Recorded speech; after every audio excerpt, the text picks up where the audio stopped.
I'm thinking about how to start this. I have an idea. I think the best way to talk about this would be to split it into 4 different sections. So you got fake news, Gen Z, data rights, and addiction. Out of the 4, let's start with addiction. All right, so to start off with addiction. Do I think I'm addicted to social media? Absolutely. I will accept it. Even though I'm not as addicted as other people, I am still addicted. I recently started turning off my notifications for a lot of my social media because I think it helped my dopamine receptors not get as alert to different notifications. Certain notifications that I want is like email for school and for work, and my text messages and my calls, obviously, because those are sources of information that I want to receive versus social media that is just driving fake dopamine receptors to me of why I get happy when I hear those. I was talking about it briefly before, but the like button in this movie, it talks about it brilliantly of just like that is purposely there to send dopamine receptors to your brain and make you happy about having a like. The problem, I think, with addiction and social media is just we always pick up our phones to check Instagram, Snapchat, Twitter, Facebook whenever we're bored. How many times are you at a party or anything, and when you don't have any conversation to say to someone, you pull out your phone and literally just check your feed? You could have been checking it 10 times, but you'll still pull out your phone to see if there's anything else to look at because you don't want to have awkward conversation with people. When we pick up our phones, we immediately go to one app. Whatever that is, Facebook or Snapchat or Twitter or Instagram or TikTok. Like, these are all so highly addictive for us. My problem with TikTok is you can swipe for hours. I could be on TikTok till 2 a.m. and I will not even know it's 2 a.m. I'll think it's 12, like when I got in bed. And that is a problem. That is a problem that I can just stay on that app forever. One thing I used to do is give app restrictions. I think it's amazing that our phones have little gizmos in the settings that we can tell it when to stop letting us use that app for the day. And you know what I did? After realizing I started using some of those apps more than I told myself to, I just disabled it and I just started using them more. I'm rethinking that now after watching this movie about how I should do that again or just delete some of my apps that I have completely. But I know I wouldn't delete Snapchat. I know I wouldn't delete Instagram. Like, I barely use Twitter, but because I'm addicted, because I have friends and family on those, and I think if I delete those, I'm deleting a part of my social life, and that I'll lose all those people in my life when in reality, the people who actually care about you and give a crap about you have your number and have information for you to stay contacted with you. Social media is a drug. As much as you want to say any other drug that people take, social media is a drug. A crazy quote that was in this film: we're users. We are all users of YouTube or Instagram or Snapchat, TikTok, any social media platform, Reddit, LinkedIn. These are all drugs, addictive substances that we all get dopamine and a high off of. And I think it's crazy. I think it's dangerous. But light at the end of the tunnel is we don't have a chip in our head that is controlling us to pick up these phones. We have the self-control to just put our phones down if we want to. We can do that. We can just put our phones down and not look at it. But we will have that urge that we want to pick it up. And if you get that ding or that buzz and you obviously want to pick it up more, that's addictive. We are addicted to our phones, but mostly to social media because those social media give alerts. To people who think they're addicted and want to help with their addictive tendencies, something I did was literally take off notifications. Take off your notifications for all your apps, actually. Maybe not for text messages and things that you need to get information off of, or not information for from people, but turn off all notifications for Instagram, Twitter, Snapchat, TikTok, all of it. All of it. Take it off. Take off your notifications if you want to be less addictive. That helped me, and I think it would totally help you. The next one, Gen Z. Something this film spoke about that I've thought about but I haven't really spoke about out loud is Gen Z is the only generation that grew up with social media. Yes, before that, millennials had it maybe in high school, but Gen Z had it in middle school, like a huge age, 12 to 13, when we are all truly starting to grow up and mature. I was one of the kids in middle school that had a flip phone at first when everyone else had their first phone as an iPhone, and I didn't have Instagram and stuff, but I did have it on my iPod, which is awesome. But I remember posting on Instagram, you know, taking a picture of, I don't know, your feet or your face, and it was just so casual, and then you get one like, and I would be so happy from that one like. And now it's grown to, you have to have a certain appearance on social media. You have to do certain things to appeal to others. You have to have a certain amount of followers so that you would be liked by others. If you don't have enough followers, then are you even cool? If you don't get enough likes, are you even attractive? Are you even good looking? Are you even like cool to be around? And it's just, everything's based on social media now. I think it's screwed up, but my generation, Gen Z, like, we grew up with this, truly. And kids under us, the generations under us, are never gonna know what it's like to grow up without technology. Kids are never gonna understand what it's like to not have an iPhone as their first phone or their first, like, gift. We, as a generation, I think, are gonna help the older generations and the younger generations realize what we need to do to shift and help this not become a bigger problem. Because our parents and our older siblings who are millennials or above, they got technology way after their, like, truly developing stage, not in middle school. It was either high school or way beyond, when our parents were, you know, parents, 30s, 40s, 50s, whatever. And it's important for us to speak about our experiences, because we can truly say we're more addictive to this stuff than like more adults. Some of us, that's not the case. All this is just my opinion. I'm not saying all Gen Zers are addicted to social media. I'm just saying we're more prone to be addicted because we grew up in this time when we didn't know it was going to have this big of an impact. Do you guys remember taking a picture of your sandwich, or actually doing hashtag TBT, Throwback Thursday, and like a picture of your baby self? Like, God, I think back to the things we used to post in middle school and just how stupid it all was. And then it all became this big thing that people need to Facetune their faces, and people need to look a certain way for their pictures, or else they're not going to get enough likes. I put Gen Z there because I truly think that Gen Z has the ability to show the older generations, as well as the younger generations who are growing up with it immediately, the two different sides. I remember growing up with a Game Boy. I know other people who grew up with Game Boys, like, know that was your thing. Like, you were addicted to that thing. Like, you'd want to bring it to dinner, you'd want to bring it to all the family events, but your parents would tell you no. And there are parents now that tell you you're allowed to bring your phone, and I see families with kids with their phones at the table and stuff, and it's just like, I don't want my family to look like that. And I know my family never lets me have a phone at the table. It's just disrespectful, because you should be present with the people around you. But I put Gen Z there because this film really spoke about how we are the first generation to grow up with it, to have it in middle school. And that's weird to think about, but it's true. And I have hope for us Gen Zers that we're gonna fix all this. The next one, I want to talk about fake news. The big reason I put fake news as one of the four is it spoke about this in the documentary, and I just wanted to touch on it because I thought this was one of the more serious topics of what this film was about. Never in history has our political system been more divided than it was this year. It's because fake news. It is because we do not know what the heck we're getting.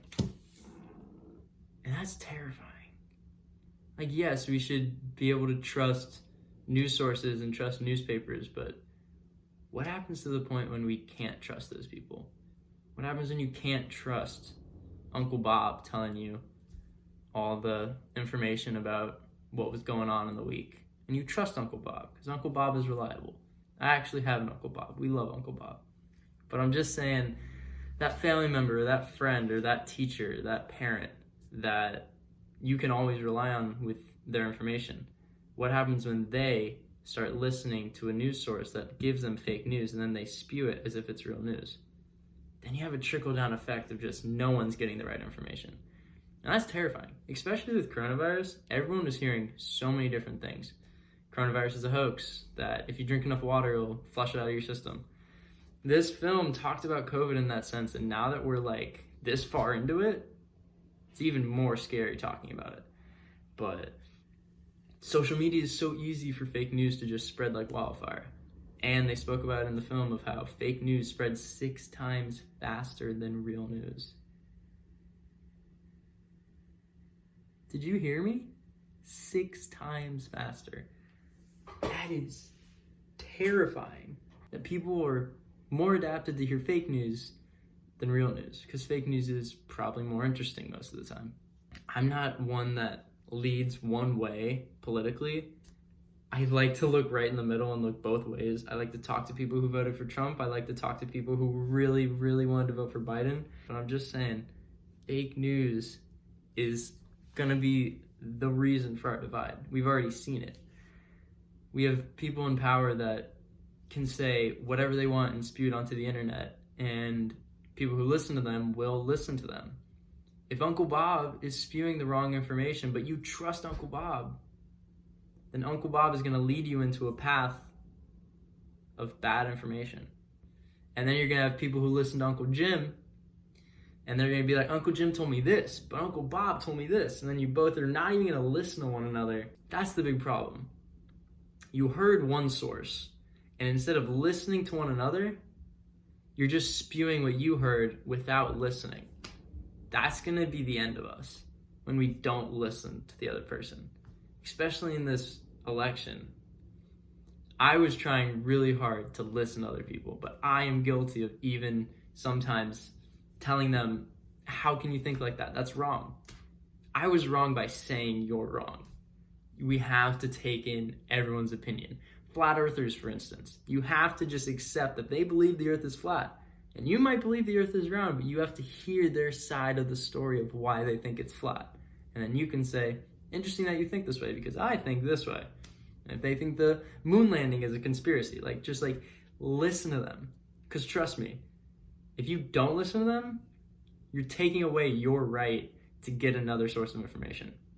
And then you're just as bad as them, because you're just listening to one side instead of listening to both. Don't listen to one source of news. Listen to both. Listen to others that are talking to you, and have a debate. Not a scream yelling fit. Have a debate. An openly collective, respectful debate. Because the last thing we want is for us to fight each other when we're all friends here, truly. And the last but not least, data rights. This is probably the most important topic of the 4 that I wanted to talk about, and that's why I wanted to leave it for last. This is something that I heard about before this movie came out, and it was just something that I was speculating during 2019. I started hearing information about this, and I was like, people need to hear more about this. The higher-ups at all the social media informations, all the social media companies, all the people in charge, they run their business by collecting your data.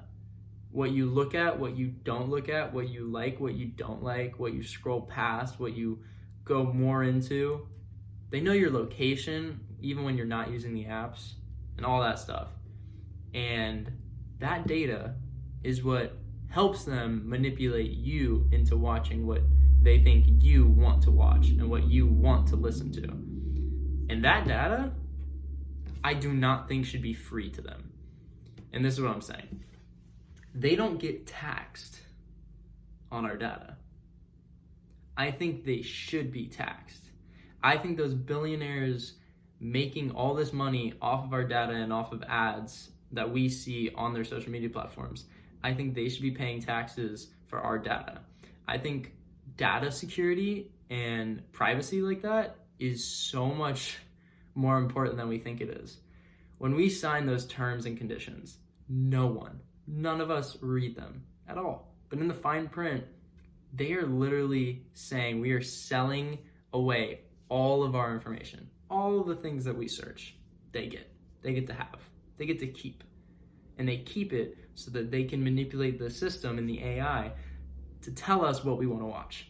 So the reason I bring up data rights is because this is what needs to change.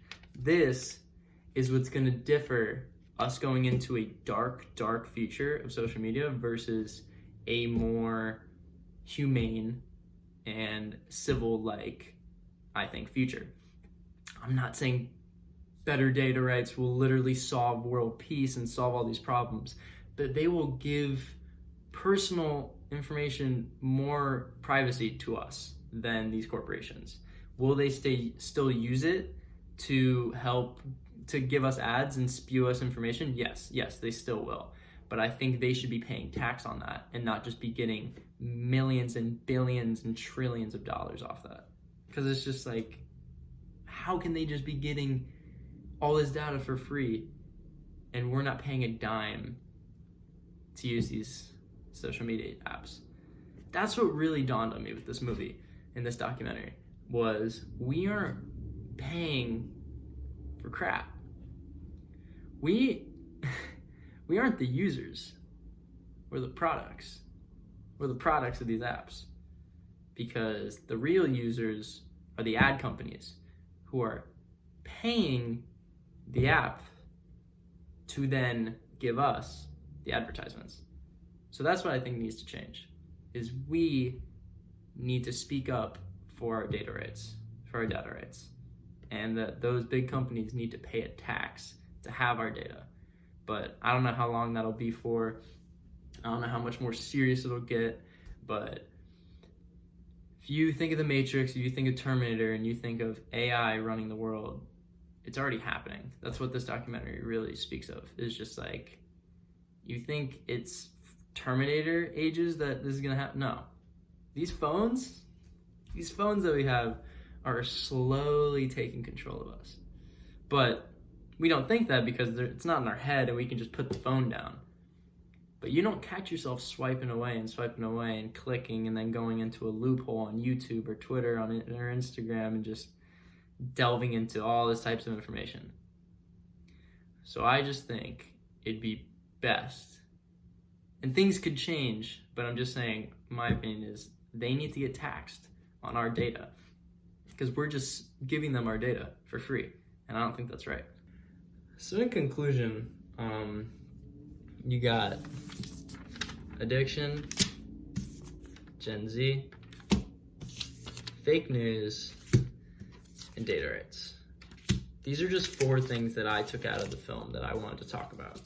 Why? Because they affected me personally, and I wanted to tell you how they affected me and if you relate to any of them.